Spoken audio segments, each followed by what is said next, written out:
I will start with a couple of questions. I see Kane bringing in the lay. Thank you, Kane. Thank you, Kane. Would you like the management to be easier? Have you ever wondered why some people seem to influence others with ease? Do you wish you could do the same for your team? If you answered yes to any of these questions, then you're in the right place. Polls like Harris, Pew, and Gallup consistently rate the military as the institution the public has most trust and confidence in. Our speaker is a retired Army officer who started his leadership journey in ROTC. During his Army career, he developed relationships with many of his most trusted friends today. Tom ended his military career leading an ROTC program similar to when he started, where he and his staff were responsible for transforming college students into combat leaders. Sharing ideas with us today on servant leadership, creating a culture for winning teams, please join me in welcoming an author, speaker, and former Army helicopter pilot, Tom Crea.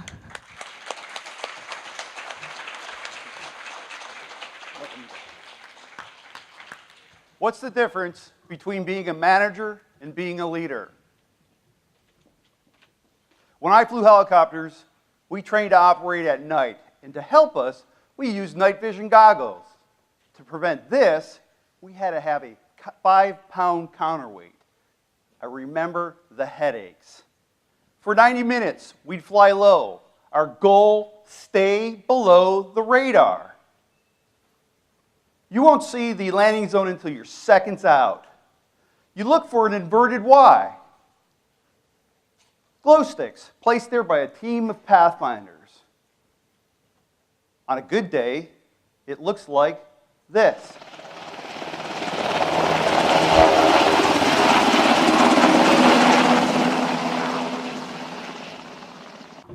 Now it's time to head home. City lights wash out your goggles. You look for the airfield beacon, a rotating green and white light. When you travel, you look for signs, don't you? On an NVG mission, it's the inverted Y. At an airfield, a beacon.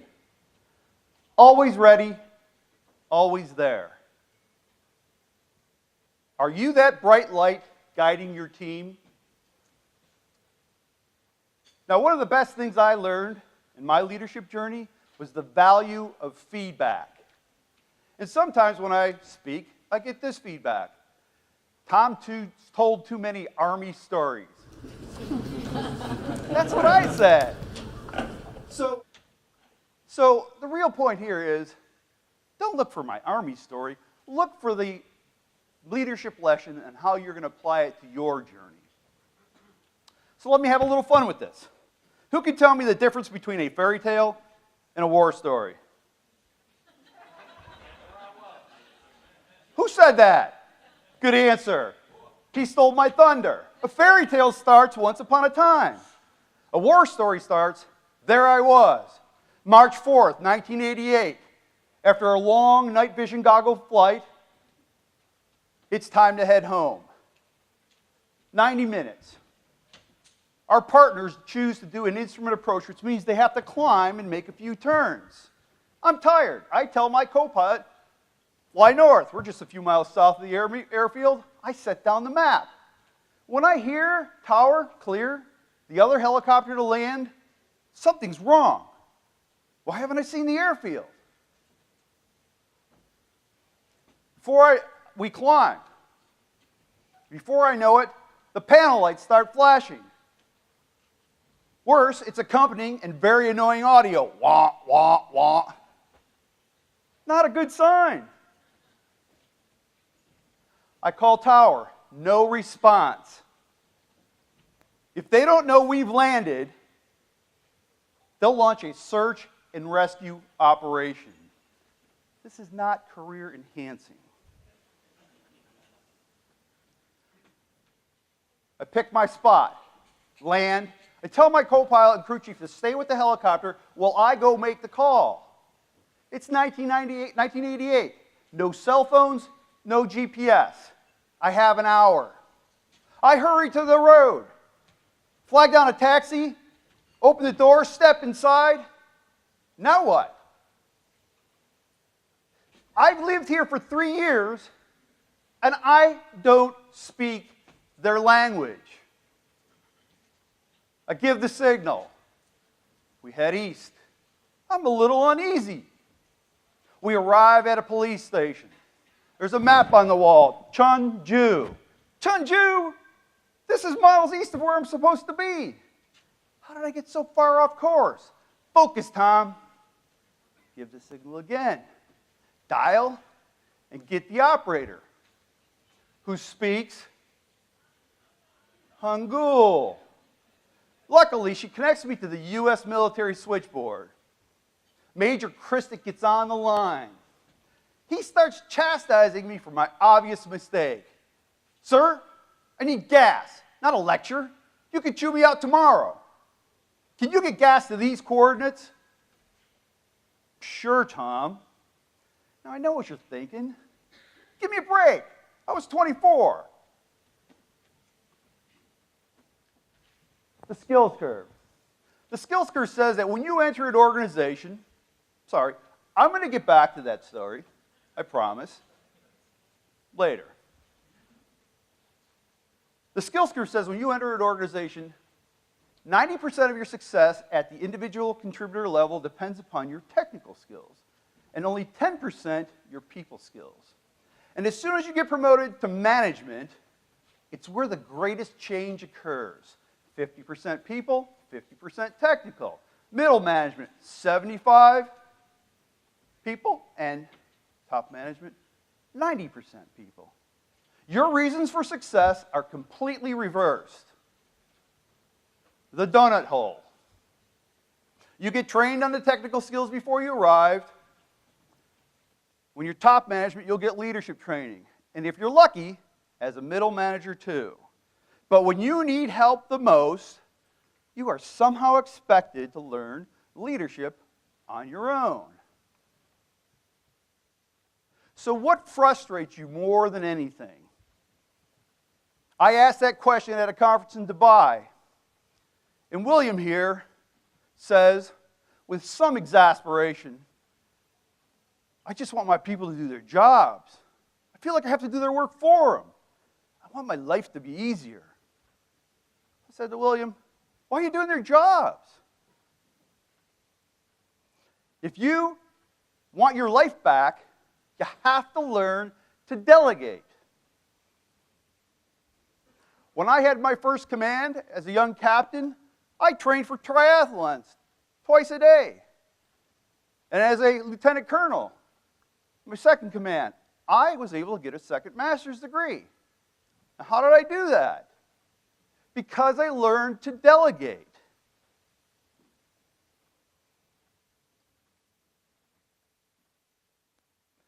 So that is going to be a thrust of today's conversation, learning to delegate. So William here, after 3 days, finally smiles.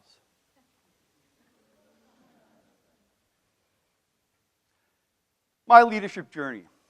I honestly believe that I learned leadership in the best leadership culture in the world. So what I want to share with you today, I feel like it's my privilege, and these are the things I want to talk to you about. So back to that lesson, very important lesson for me. Let me just share with you. You never appreciate the cold when you spend a winter's night in a metal airframe. So, you guys know that I'm a pilot. And I like flight plans with checkpoints. We're going to talk about values and beliefs, lead and succeed, relate and communicate, and instill and fulfill. A continuous cycle. So let me ask the question again. What is the difference between being a manager and being a leader. Where are my microphones?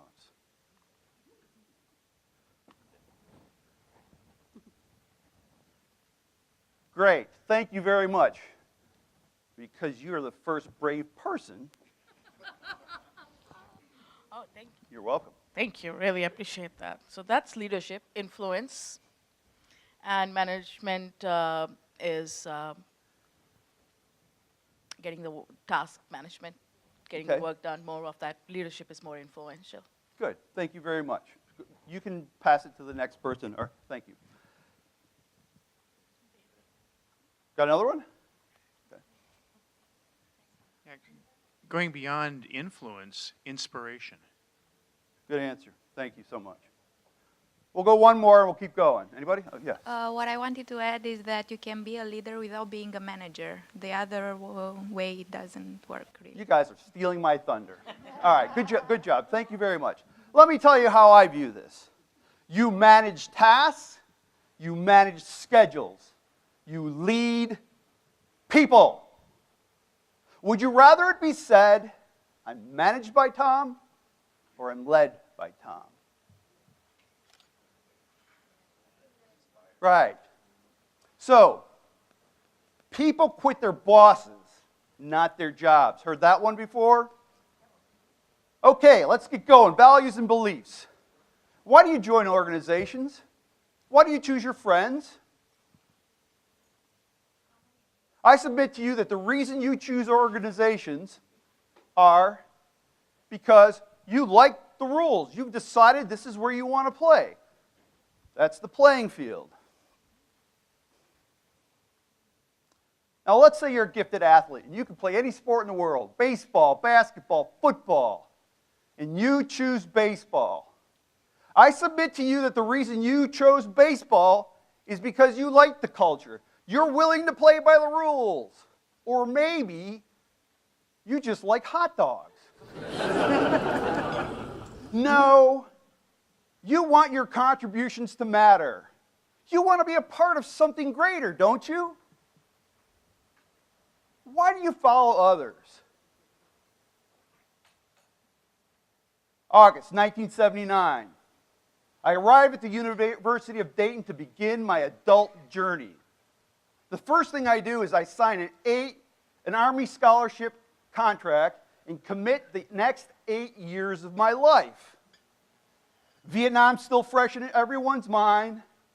A couple of cadets remind me of Niedermeyer. Remember that scene in Animal House? It looked like this. I try to lay low, but Major Odell Graves, a tall, lean, African-American officer, keeps drawing me back to O'Reilly Hall. One day I'm sitting in his office. The phone rings. He says he has to take this call.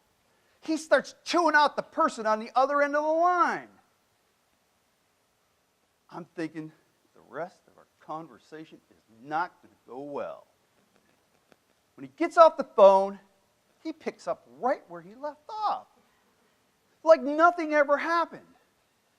Now I'm confused, but I'm impressed too. I'd never seen that level of self-control before. It's what people today call emotional intelligence. I'm thinking, I want to be just like him. Major Graves is a guiding light for me. He gets me involved. I do some pretty fun things. When I join the Army, I feel like my values are aligned. My goal, to be a general officer. Isn't it true? When you start, you're excited. You want to go all in, right? Then, life happens. Lead and succeed. My first month in the Army, I'm doing well. I'm rated in the top 1/3 of my platoon. June 1983. It's 90 degrees, 50% humidity, 4 in the afternoon. I position 2 pounds of water on my hip. Hoist a 40-pound rucksack. My platoon leader approaches. Tom, will you carry the machine gun? Now, I'm one of the biggest, most fit persons in my platoon. I think, I got it, no problem. I pick up another 23 pounds. Off we go. I find myself reaching for water again and again. I drain both canteens. I'm drenched with sweat. At our rest stop, I refill and find some shade. How you doing, Tom? Fine. Time to go. As we begin another 6 miles, the brutal Georgia heat and extra 65 pounds are taking its toll. We don't go a mile. The platoon leader drops back to check on me. Do you want to trade guns? I don't want anyone smaller than me to suffer this. No, I got it. A mile later, he drops back a second time. Do you want to trade? Now, I don't want my peers to think I'm weak. I dig in. We don't go a third mile. He drops back and makes me trade weapons with one of our smallest guys. I'm frustrated.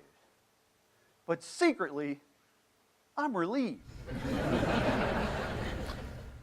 I gladly trade 23 pounds for 8. I have new bounce in my step. But the first 9 miles wore me out. I continue to slow everyone down. We arrive late. We fail the exercise. It's my fault.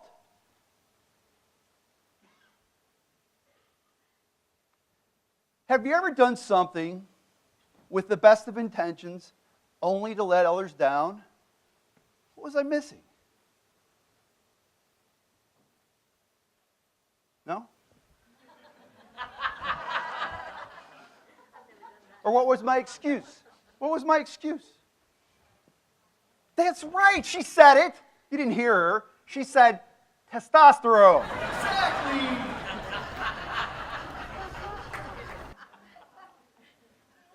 Sometimes, when we take on too much, we communicate a lack of confidence in others. We communicate a lack of trust. Now, have you ever believed something to be true, like finish what you start? For me, that was Little League Baseball. If you start the season, you finish the season, right? Well, because of my beliefs, I felt a duty. No, I felt obligated to carry that gun.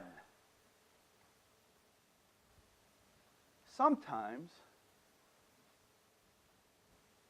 leadership is an art. Sometimes, to do your part, don't finish what you start. Let me say that again. Sometimes, to do your part, don't finish what you start. So, that's one of the lessons I learned that day. Humility. I dropped from the top third to the middle third in my peer evaluations. Now, in ROTC, I could use a mapping compass and find points within a bounded course, something we practice every year. I was okay at that, but just okay.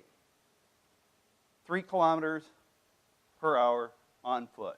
At my basic course, we learned to operate the M113 Armored Personnel Carrier. It's a tracked vehicle like a tank or a bulldozer. 16 feet by 9 feet, about the size of a bedroom. 10 of us crammed inside. A month later, it's my turn to be the platoon leader. Captain Dave Stahl, my evaluator. July 1983, 95 degrees, 60% humidity, 2 in the afternoon. We're moving across open terrain. 40 members of my platoon stuffed in 4 suffocating boxes. Captain Stahl, where are we, Lieutenant? I point to the map. Wrong. Gas. I'll repeat over the radio. Gas, gas, gas. Everyone in my platoon knows that we have 9 seconds to put on these airtight masks and then these heavy charcoal-lined suits. It's my responsibility to get us out of the contaminated area.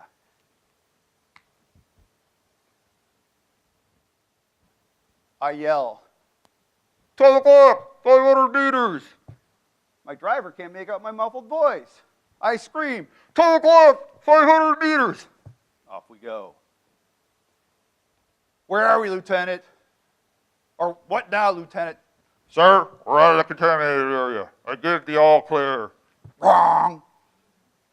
12 o'clock, 500 meters. We move again.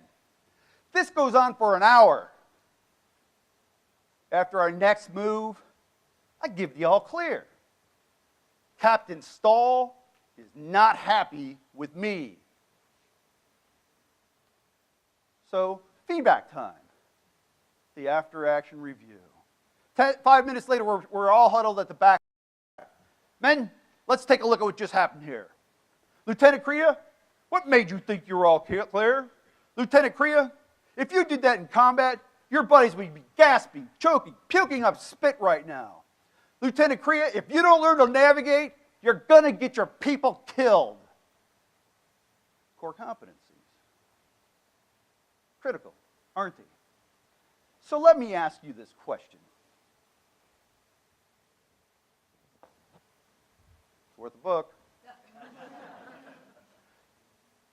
What could I have done differently? Yes, sir. Rely on somebody with a better core competency in mapping. Exactly, and specifically, what could I have done? Delegate. Ask for help! That's right! I could have asked for help. How often do we not ask for help? Is it our ego? Well, I didn't realize it, but apparently it was. So I learned some more humility. This time I dropped from the middle third to the bottom third. See, I thought I was a team player. I was learning differently.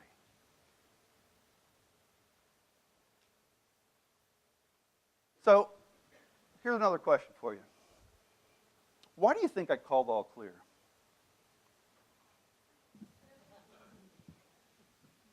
Somebody going to say something? That's true. Who said that? Okay. What else? Sir? In your past experience moving that far, was okay?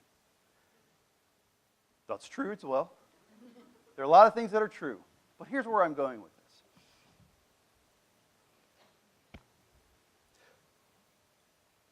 When Captain Stahl kept saying, wrong, I was done. Absolutely done with that exercise. I knew I wasn't going to pass. I was pretty sure I failed. And I was absolutely certain I did not want to be treated that way anymore.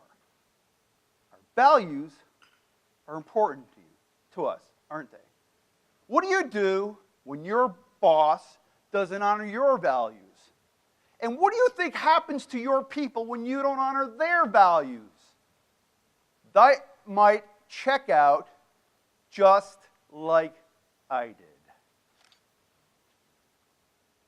So while licking my wounds that weekend, I'm in my room reading this very dog-eared book. 35 years old now, older than maybe some of you in this room. I'm getting the head nods. That's scary to me. My roommate comes walking in. Why are you reading that book? You don't need to read that. You're going to be the boss. Whoa, am I in the right place? Does my roommate have it right, or do I? I'll admit, I'm a little rattled. I feel like my dream of being a career officer is slipping away. So the Army sends me to LA for flight school. You know, Lower Alabama. And what do you think we have to do at the end of our 9-month course? Navigate. But this time, it's at 90 knots. That's 150 kilometers an hour, 50 times faster than the last time I was successful on foot. Needless to say, I don't do well. As a result, I failed to get my coveted Blackhawk transition. My first assignment is an all-expense-paid trip to the Republic of Korea.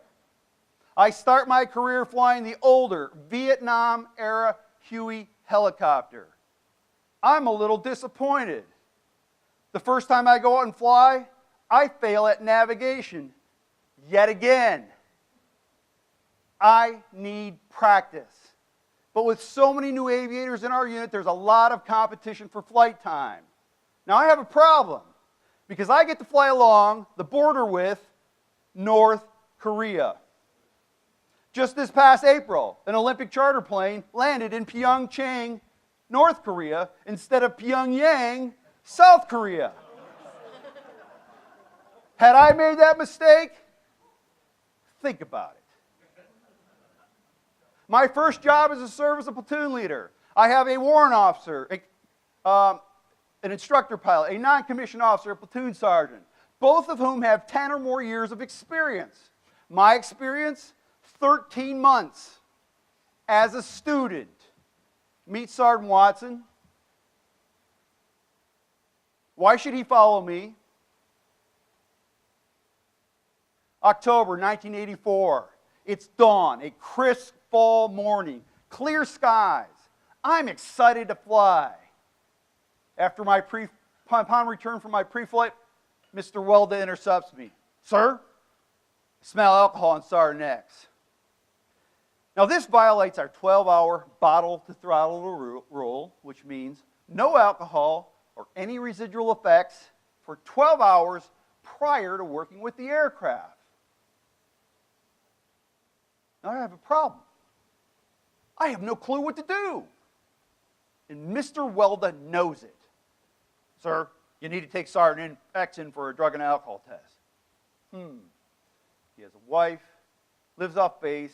What about his family, his career? Sir, you really need to take him in.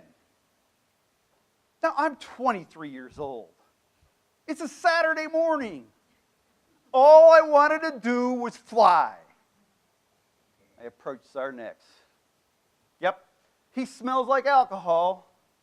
I find myself taking him to the nearest medical facility, the Army hospital 12 miles away. No sooner than we get on the Seoul-Busan highway, our MASH-era Army Jeep breaks down. 2 older soldiers and me on the side of the road. Do you feel my pain? A radio for help. An hour later, we're on our way. He takes his test, we return. I spend the rest of the weekend wondering, did I do the right thing? What will my boss think? What about Sergeant Watson? What about the rest of the unit? Monday morning, I report to Major Vivolo. I'll never forget his response. Tom, I'm just tickled pink that you had the gumption to take him in. Maybe I did do the right thing. But I'm more concerned about what Sergeant Watson thinks. Despite the fact that he reports to me, he's the one teaching me, training me, teaching me the ropes. We go behind closed doors. Sir, I didn't like what you did on Saturday, but you did the right thing, and I'm going to support you. Values. I was fortunate. 3 different career professionals, a commissioned officer, a warrant officer, and a non-commissioned officer, all told me that if I wanted to be a leader in their army, I had to live their values. Would you look at that? The Army has an acronym for its values, too. Loyalty, duty, respect, selfless service. You're going to get the slides, don't worry. Honor, integrity, and personal courage. What if I didn't do my part? How do you feel when your leaders don't live your values? So why should others follow you? Values and beliefs. Let's take a look at that a little more closely. Beliefs. What you hold to be true. Values, your deepest held beliefs. And they matter. They matter a lot because they're important to you. Values are like magnets. They are what a company markets to attract like-minded people. Heard a little bit of that this morning. In other words, recruiting. And when you live your values, you create a unique culture. And you keep your best people. Retention.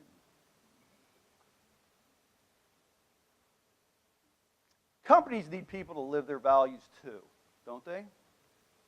What do you think happens? And for what we need for you is to live those values. So what do you think happens if we have a person on the team who decides to take a different path to achieve the goal? Well, I'll tell you what happens. We get confusion. So what we really need is for you, the leader, to live your values. And when you do that, you give people a reason to follow. Now, let me be clear. I am not suggesting that you need to live my values or the Army's values. But what I am telling you is for whatever organization you choose, live those values. Values are the glue. Now, that's just for you if you want to read what you just heard and get a free chapter. Yeah, chapter 1 free. There's where it is. You're going to get these slides. Just click the button, download the book. Chapter. Another question for you. Back to my Sergeant X story. Now, I saw a young lady raise her hand, and I'm going to give you first opportunity if you'd like to answer the question. What's the difference between power and authority? Don't worry, you're going to get the book either way. What do you think it is? No wrong answers. You're younger than 35, too, aren't you? Yes, I am. Power versus authority. Okay, so power could possibly be something used negatively, where authority, somebody abuse it. Okay, that is true. That's good. That's good. Yeah, sometimes people abuse power, and that's true. Other response. Anybody else? Sir. To me, power speaks more of you have like an absolute ability to make something happen regardless of whether or not those doing it agree. Whereas authority, they view it more as they view it out of respect, and they're willing to do it. That's a good answer. I like that. She's chomping to respond. I want to bring back influence again. So if you have...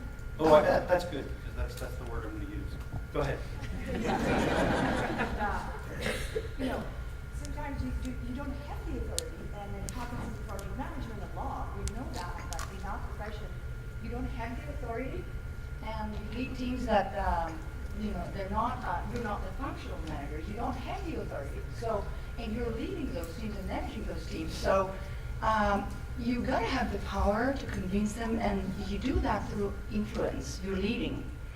So You're absolutely right. This is what I do. No, you're not done. You're doing a great job. Stay on a roll. So I got another question for you. Yeah.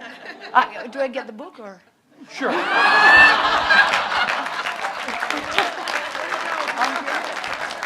Hey, but she took the last one I had. I might be able to find a couple more. So here's the question for you. Don't ask me my age, though. All I know is you're younger than me. In my story, in my Sergeant X story, who had the power and who had the authority? The story that you told. About the sergeant who had alcohol in his breath. Who had the power, who had the authority? So you with the guy that you took him to for the alcohol test? Did I have power or authority? What do you think? So you had the authority because Exactly. you were the one. Then he acknowledged your whatever. Let me help you. I want to ask you another leading Yeah. question. I had the You don't authority. take You're the book absolutely right. Okay. Why did I do the right thing? Why? Who pointed me in the right direction? Your leader? Mr. Welda, the instructor pilot. So the message out there for the people who are wondering about the difference between formal and informal leadership, informal leaders can influence sometimes people who are in a position of authority, they have the authority, but they have no power. Yeah. And it's the exact opposite as well. Sometimes people have no authority and they have all the power. Yes, sir. I think you're saying that authority is paper and power is the ability to actually make it happen. That is one way to look at it. Absolutely. Yes, sir. Thank you. Yes, you.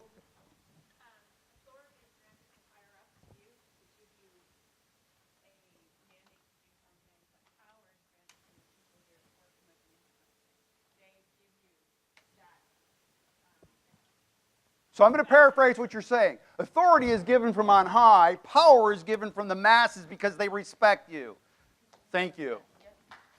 All right, I got to get moving, but thank you. All good answers. I appreciate it. You know what? I'll find a couple more books because I have couple more questions. All right, where are we? Leadership journey. Oh, so forget the fact that these are military stories. Here's what I learned in the first couple years of my leadership. Don't finish what you start. Don't take on too much. Don't always finish what you start. Ask for help.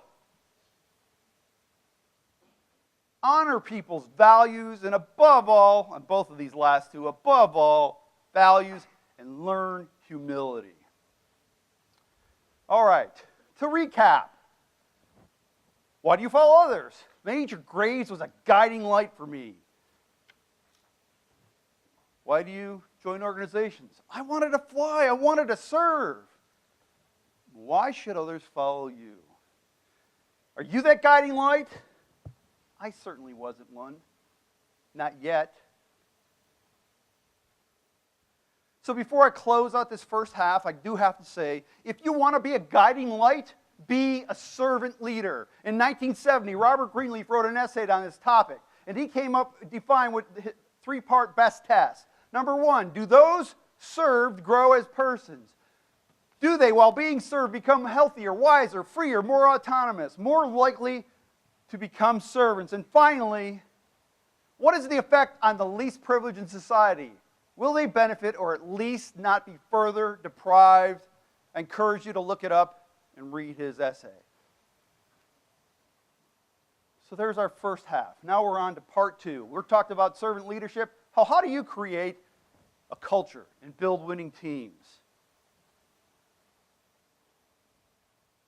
People are our most important resource. Cliche?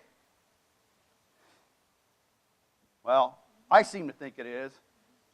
Why is it that 70% of the workforce is disengaged? Look at Gallup, you'll learn that. You'll see that. There's a disconnect, isn't there? I got ahead of myself, sorry. No, I didn't. Getting too much into this. I'm having fun. May 1st, 2011. On a moonless night, 2 Blackhawk helicopters take off from a remote location. They hug the rugged mountains and go undetected. At their final checkpoint, they commit to the raid. Upon arrival at the compound, the first helicopter crashes. Who knows what I'm talking about? Everybody knows. The Bin Laden Raid. Right. Now, most of you are aware that 24 SEALs participated in that raid. But what if I told you there were 79 people involved and a dog? Forget about the dog. Who are the other 55? Yes, they were all special forces, but the support, yes, that's true, support. And we're going to talk about that. The Army and the Air Force.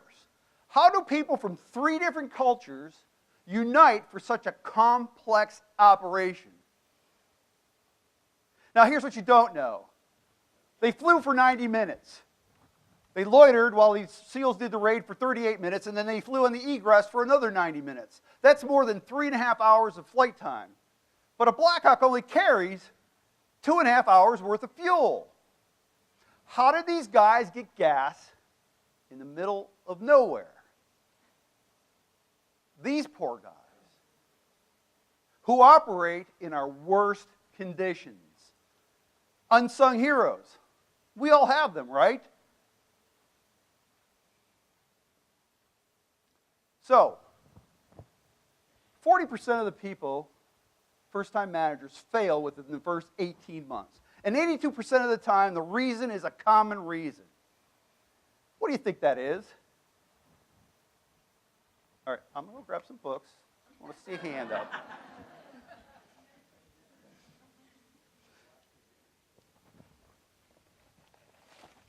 Come on now. Yes, ma'am.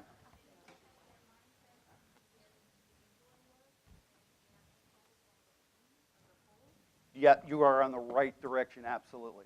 So they're not focused on the team. Thank you for being yet another brave soul. All right. Lack of mentorship. What? Lack of mentorship? Oh, you know what?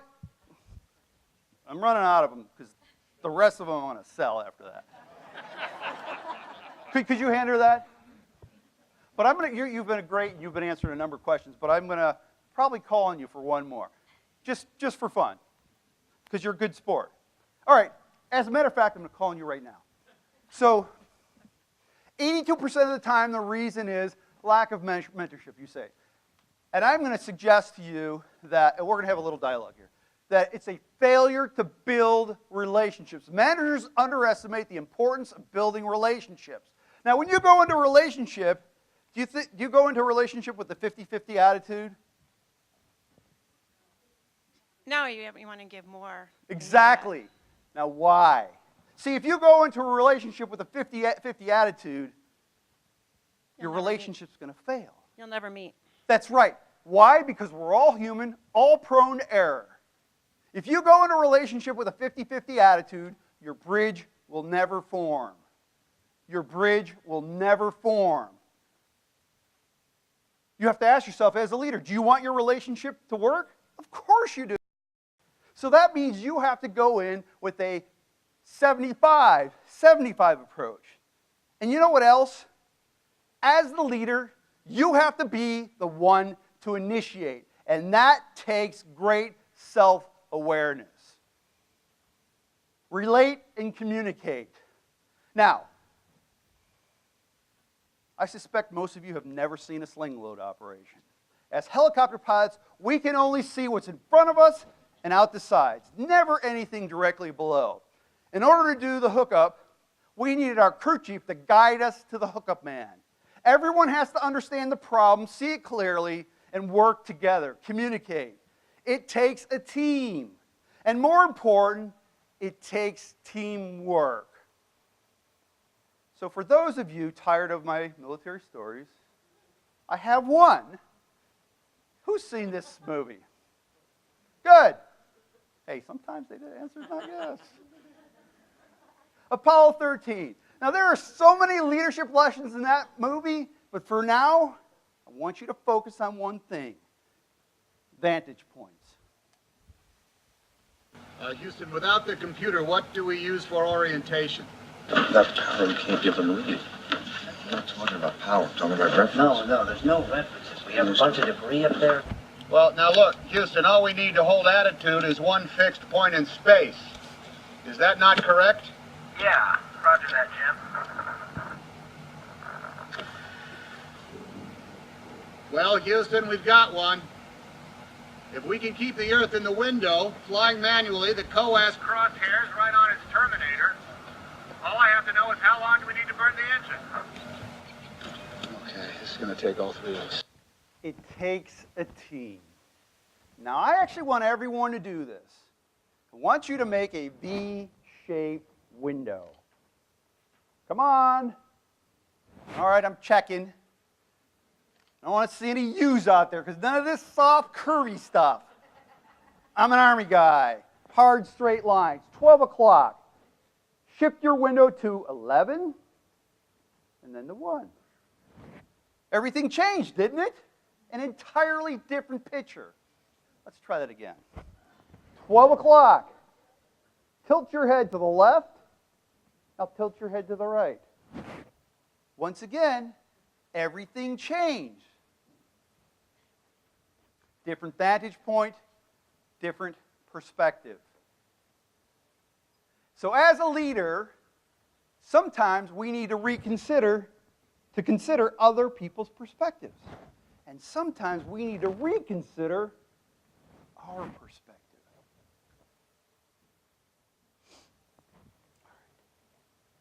Instill and fulfill. All right, I'm not going to cut in front of you, Ed. All right. I learned to do that in jump school. All right. So after my assignment in Crea for 2 years, the Army sends me back to LA. My assignments officer tells me that if I want to get my coveted Blackhawk transition, I have to return to the land of the morning calm. So after 7 short months home, I'm back in Crea. But this time, I'm a captain flying Blackhawks. I want to be the operations officer. Good news, this person's about to leave. Bad news, there's a senior captain ahead of me. In order for me to get that position, I have to extend my stay. A new commander arrives. In our very first meeting, Tom, I'm aware of your reasons, but I'm canceling your vacation request. It's too close to our annual evaluation. When I leave Major Christick's office, remember that name? I'm furious. How am I supposed to tell my sister that I can no longer be in her wedding party? I have to get him to change his mind. Bosses. Well, sometimes they have different vantage points. We have to influence them too. I have to get him to change his mind. Now, my 2 predecessors handled the flight schedule personally.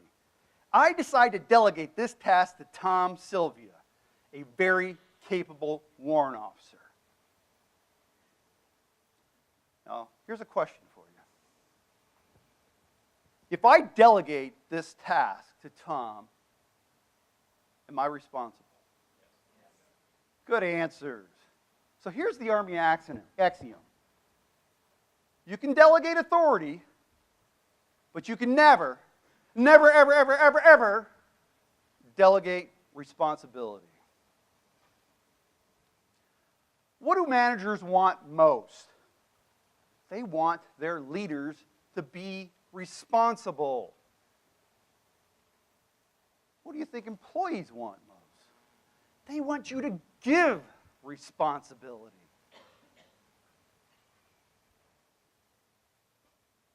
So I have a challenge. My platoon leaders outranked Tom, and they wanted to take care of their people. You ever had that challenge? Sometimes somebody who's senior to a person on your team wants to make their life a challenge. Well, I supported Tom. They learned to support Tom, and I went to my sister's wedding. But Major Christick cut my vacation in half. Let me tell you, when you travel halfway around the world and back, 7 days of vacation amounts to about exactly 3. Oh, nuts. Sorry. I gave that away. So, now when I return, I notice a difference in attitude. Not in Tom. Where do you think I notice it most? Who said that? Say it again. Yourself. Say it so you can hear it. Yourself. There you go. In me! In me! You know that great feeling you get when you give someone a gift and they really appreciate it? I didn't need to run the flight schedule. But delegating that task to Tom gave him the opportunity to shine. That event shaped how I would lead for the rest of my career. Now, no doubt, Major Christick was hard on me, but he introduced me to The 1 Minute Manager. I liked that book so much, I bought Blanchard's follow-on book, leadership and the 1-minute manager. I highly recommend them both.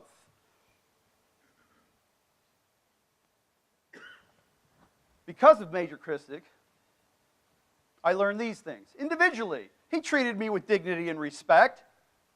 I was learning. I was growing. Collectively, I felt like my contributions mattered. I felt like I was part of something greater, a winning team.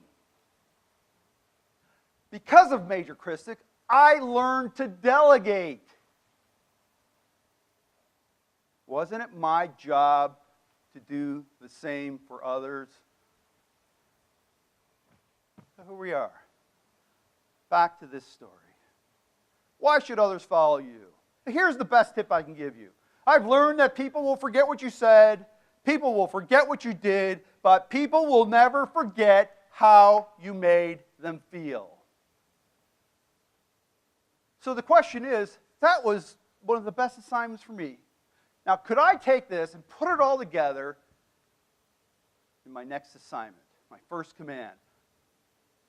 Oh, sorry, I got ahead of myself again.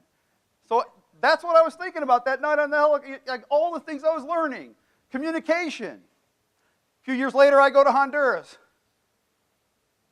I spend my Saturday mornings at an orphanage, working with the kids, and then playing soccer. Do you think I learned some Spanish? You know I did. Most of it I can't share with you. A few more years later, I go to Germany. I don't know a word, but I learned, and because I did, and I learned to speak their language, they treated me differently. And by that, I mean better. Motivators. Why did I snap at my boss? I was so consumed with the theoretical at that moment. Decision making. Let's talk about cognitive biases for a moment. You know how when you're flying at night and you see a pair of white lights going in one direction and red lights going in the other? Do you know what you're seeing? There's a 4-lane highway below. It looks like this. And would you believe there was only one of those in Crea at the time? And it was 15 miles east of our airfield. When I set down that map and flew over that highway, my heading indicator was telling me north. Have you ever ignored the signals? Let's talk about that for a second. When you place more value on the things that you want to believe than the signals that contradict those things you want to believe, that's called confirmation bias. So the next thing, why would I put that on the front cover of my book? Does anybody know what a gyroscope does? I'm running out of time, so I'm just going to jump.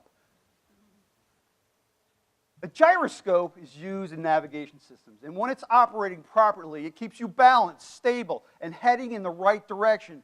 But when it's not, it gets flaky.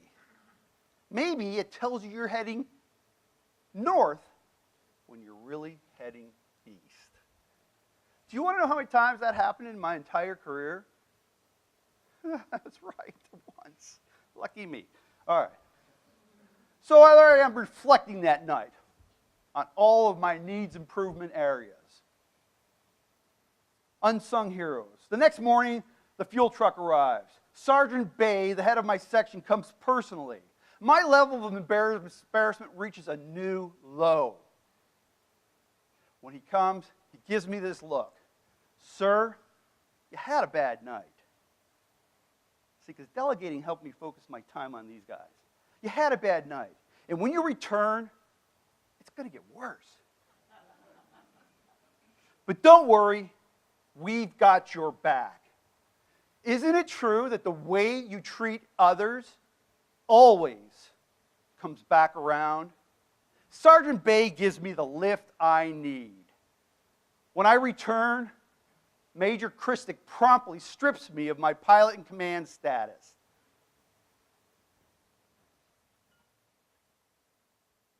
I could show you that slide 1,000 times. Look at this. See that? That's me learning to land a helicopter. Want to see it again? That's me learning to lead too. At that point in my career, I had crossed the chasm.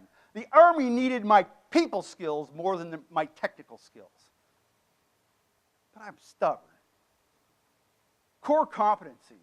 I was a flight lead, and I just got my wings clipped. Navigation, it was a sore point for me. It plagued me in the basic course. It plagued me in flight school. And I thought I'd gotten beyond all that. And we have this big exercise coming up. Unlike the Bin Laden Raid precision mission, when I flew, it was large-scale air assaults. And after 90 minutes, we were expected to arrive within 30 seconds of our designated time. Why? Well, because 60 seconds prior, Air Force A-10s would strafe the target. We didn't want to get there too early. And we wanted to arrive while the enemy's heads were still down. We didn't want to get there too late. April 1988. We're inside the Team Spirit training box. We're still high in the mountains. 2,000 feet of altitude to lose, 4 minutes out. A 500 foot per minute descent is normal for a single helicopter, a challenge when you have 4 others behind you. At the end of this ridgeline, we have to make this hairpin turn. My co-pilot, Miriam, lowers the collective. She starts her descent, makes the dog leg. When she rolls out, her landing zone is right in front of us. I redeem myself. I regain my confidence. But the key message here is all of the things that I was learning, and mostly about myself. Was I going to be able to take these things, the self-awareness, things like unsung heroes and vantage points, building relationships, responsibility, and delegating, would I be able to take them into my next position? Why should others follow you? Could I tie this all together? August 1988, Fort Campbell, Kentucky. It's my first command. 3 managers report to me. But now I'm responsible for everything. The mission, the equipment, and the people.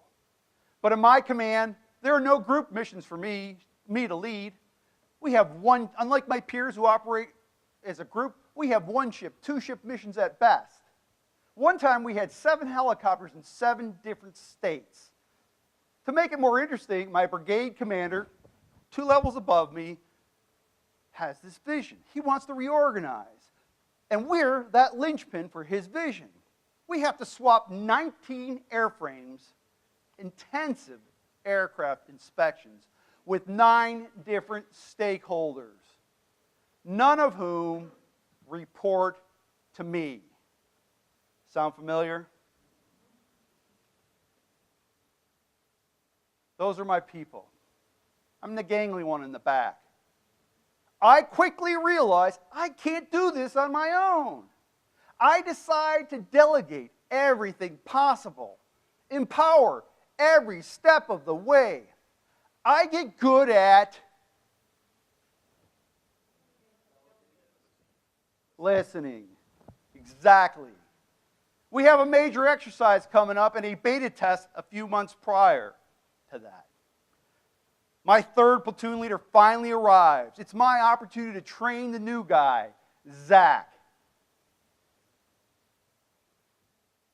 But another stakeholder senior to me doesn't agree. Who's been there? October 1989. A recently harvested cornfield about 50 miles northwest of Fort Campbell. Colonel Ruth. Tom, Major Q thinks you're not involved. Sir, this is an exercise. This is my opportunity to train Zach. Yes, Tom, but it's an exercise for the infantry too. What if you fail? Sir, I'd like your support. Colonel Ruth is not moved. I plead again. Still not persuaded. I say the magic words. Sir, I'm still responsible. Okay, Tom, but you're responsible. Okay. Meanwhile, I haven't heard from Zach. It's drizzling. I trudge through the muddy cornfield. Ask him to come outside his tent. Give you an update. Zach shares his understanding of our mission. Okay, what about A, B, and C? Blank stare. Go back and get those answers.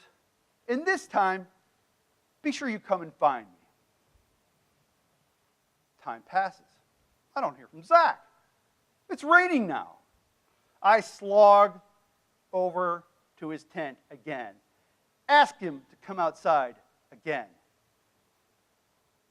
Who wants to be Zach right now? I thought you were going to come and find me. What did you learn? Zach shares his new understanding. Okay, what about E, F, and G? I don't know, sir. Why not? No excuse, sir. Yes, sir. No, sir. All military formalities. Now, Zach's pretty frustrated, feeling like this. I didn't care. I didn't want that to be Colonel Ruth yelling at me. Okay, Zach, let's cut the BS. Why do you think I paired you with Jerry? I don't know, sir. So you can learn. What makes you think, with your 2 months of experience, that you know how we do this mission? Now, this time, take Jerry with you. Have him teach you how we do it. Zach learned from Jerry. He did that mission, and the next, and the next, successfully.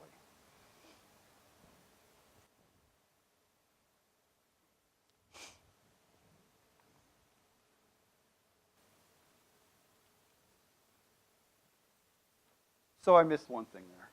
One of the things in my interaction with my young friend, who went on to be much higher than me, was I said, make sure to ask for help. So he learned from Jerry and did all that. All right, I'm getting a little flustered because I'm running out of time, but we're going to get there. All right, so here's the point of all this. Developing leadership in others was by far the most important thing I did in my Army career. That was a transformational experience for me. And it was a transformational experience for Zach, too. He went on to be a brigade commander. It's like a CEO.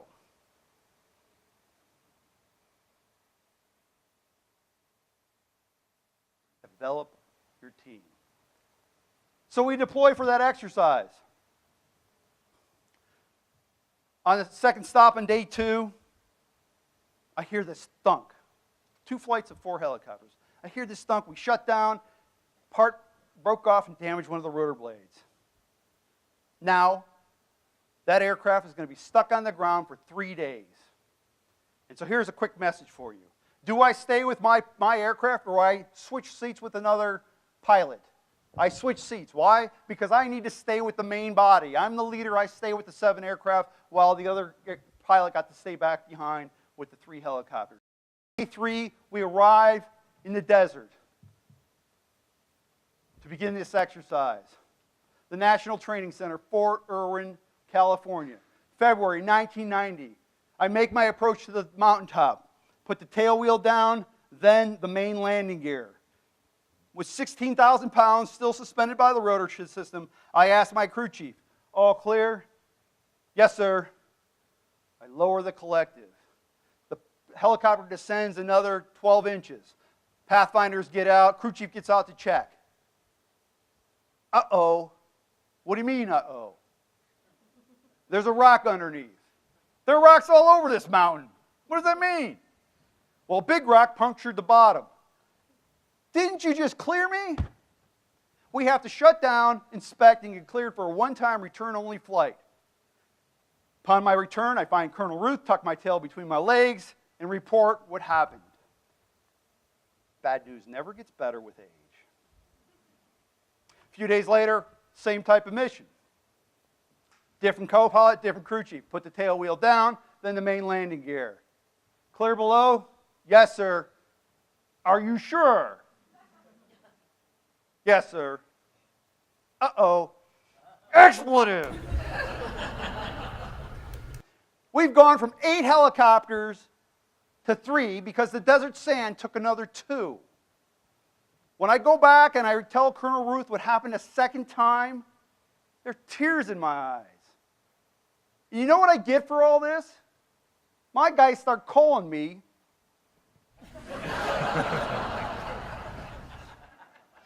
It wasn't funny then. So back to vantage points. Let's pull this all together. Vantage points. Who had the best vantage point the first time? Who had the best vantage point the second time? Who was responsible? Both times I had the best vantage point. Isn't it true as leaders that we have a different perspective and we can have the best view of the problems? So who was responsible? Both times I was responsible. I should have known what my crew chiefs could and could not see on the approach. Being responsible as a leader, once again, cannot be cliche. Empower others. Let people know what you can or can't see. Let people know what you can or can't do. Help them help you. So why should you follow others? This is the final thing, the final point for you to consider.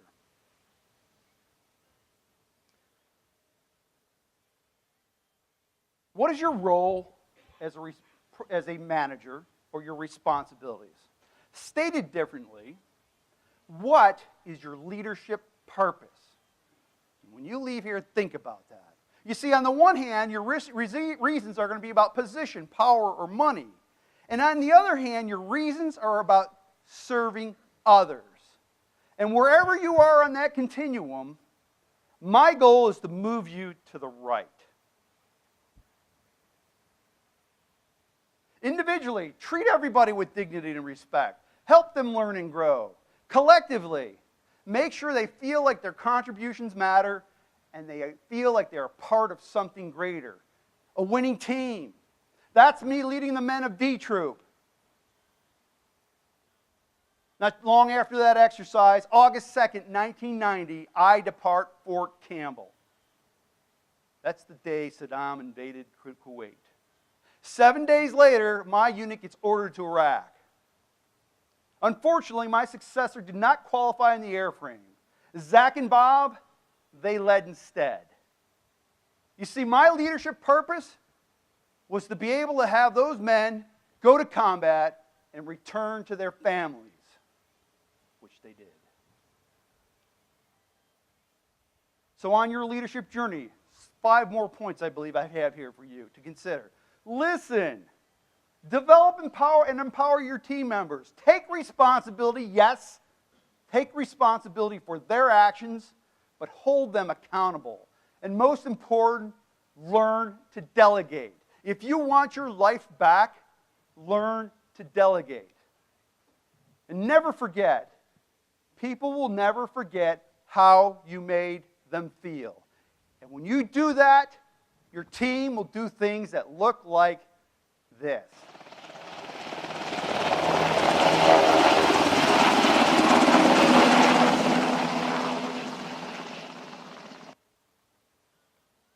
Thank you very much. It's been my privilege.